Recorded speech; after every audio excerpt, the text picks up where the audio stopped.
आजकल इंटरनेट की दुनिया में जिस एक सन्यासी की सबसे ज्यादा चर्चा हो रही है, उनका नाम महाराज धीरेन्द्र कृष्ण शास्त्री हैं। मध्य प्रदेश छतरपुर के बागेश्वर धाम में अपना दरबार लगाने वाले महाराज धीरेन्द्र कृष्ण शास्त्री सोशल मीडिया पे छाए रहते हैं। उनकी वीडियो को लाखों लोग देखते हैं। महाराज धीरेन्द्र सिंह शास्त्री की खास बात यह है कि वो अपने भक्तों के मन की बात बिना कहे ही पढ़ लेते थे। उनकी इस खूबी के चलते कुछ लोग हनुमान जी का अवतार भी कहते हैं उन्हें। देश भर में उनके चाहने वालों की संख्या तेजी से बढ़ती जा रही है। आज की इस वीडियो में हम इन्हीं चमत्कारी बाबा के बारे में विस्तार से बताने वाले हैं आपको। सोशल मीडिया के दम पर देश भर में फेमस होने वाले महाराज धीरेन्द्र कृष्ण का जन्म 4 जुलाई 1996 को मध्य प्रदेश के छतरपुर जिले के गड़ा पंज गांव ब्राह्मण जाति के परिवार में हुआ था। महाराज जी के पिता का नाम राम कृपाल गर्ग और माँ का नाम सरोज गर्ग है। महाराज धीरेन्द्र कृष्ण महाराज ने अपने शुरुआती जीवन अपने गाँव में ही बिताया था। उनका परिवार बेहद गरीब था, इसलिए वो बचपन से सभी तरह की सुख सुविधाओं से वंचित रहे। महाराज जी ने अपनी शुरुआती शिक्षा अपने दादा भगवान दास गर्ग से लेनी शुरू की। महाराज धीरेन्द्र कृष्ण के दादा भगवान दास गर्ग गांव में रामायण और भगवत गीता का पाठ पढ़ाया करते थे।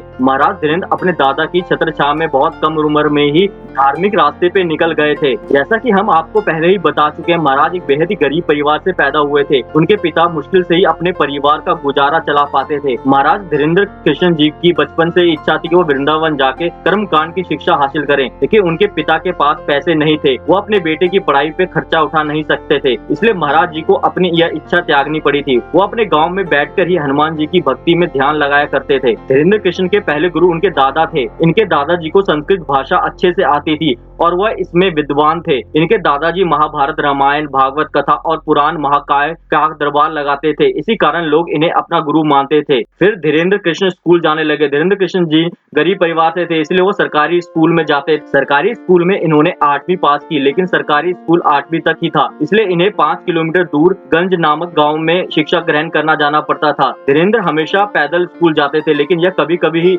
स्कूल जाते थे। एक महीने में लगभग 5-6 बार ही स्कूल जाते थे। धीरेन्द्र कृष्ण ने 12 साल की उम्र में ही प्रवचन देना शुरू कर दिया था। वह अपने दिन का सर्वाधिक समय हनुमान जी के साधना में लगाते थे। इसी के परिणाम स्वरूप इन्हें कई सिद्धियां प्राप्त हुई है। अब हम आपको उस बागेश्वर धाम के बारे में बताने वाले हैं, जहाँ से महाराज धीरेन्द्र शास्त्री की सफलता की कहानी शुरू होती है। बागेश्वर धाम मध्य प्रदेश के छतरपुर जिले के गड़ा नाम से उसी गांव में है, जहां धीरेन्द्र शास्त्री पैदा हुए थे। यह एक हनुमान जी का मंदिर है, जहां पंडित धीरेन्द्र शास्त्री के दादा की समाधि बनी हुई है। दुनिया भर में रहने वाले भक्त मंगलवार को इस मंदिर में आकर अपनी अर्जी लगाते हैं। मंगलवार के अलावा किसी भी अन्य दिन यहाँ पर अर्जी नहीं लगाई जाती है। यहाँ से मंगलवार को अर्जी इसलिए लगाई जाती है क्योंकि मंगलवार के दिन को हनुमान जी का दिन माना जाता है। यहाँ पर आकर अर्जी लगाने के लिए लोग एक नारियल को लाल कपड़े में बांधते हैं। फिर वह इस नारियल को अपनी मनोकामना बोलकर एक स्थान पर बांध देते हैं। यहाँ हर मंगलवार लाखों लोग आकर नारियल बांधते हैं। इस भव्य दरबार में लोग अपनी समस्याएं लेकर आते हैं। यहाँ आने वाले श्रद्धालुओं लिए यह ध्यान देने के योग्य है कि बागेश्वर धाम में मंदिर की सेवा समिति की तरफ से टोकन जारी किए जाते हैं। यदि आप पहली बार मंदिर में दर्शन करना चाहते हैं तो इसके लिए आपको सेवा समिति के कर्मचारियों से टोकन लेना होगा। टोकन लेने के लिए अपने मोबाइल नंबर और नाम की जानकारी देनी पड़ती है। कोई भी श्रद्धालु अगर मंदिर दर्शन करना चाहता है तो उसे टोकन की जरूरत होगी। मंदिर की तरफ से दिए जाने वाले टोकन प्रत्येक महीने की किसी विशेष तारीख के दिन वितरित किए जाते हैं। टोकन के लिए समय और तारीख के बारे में जानकारी आप मंदिर के कर्मचारी के द्वारा प्राप्त कर सकते हैं। इसके बाद आप उस दिन मंदिर में जाकर टोकन ले सकते हैं और दर्शन के लिए जा सकते हैं। इसके साथ ही होता है कि टोकन प्राप्त होने पर आपकी अर्जी बागेश्वर धाम में लग जाती है।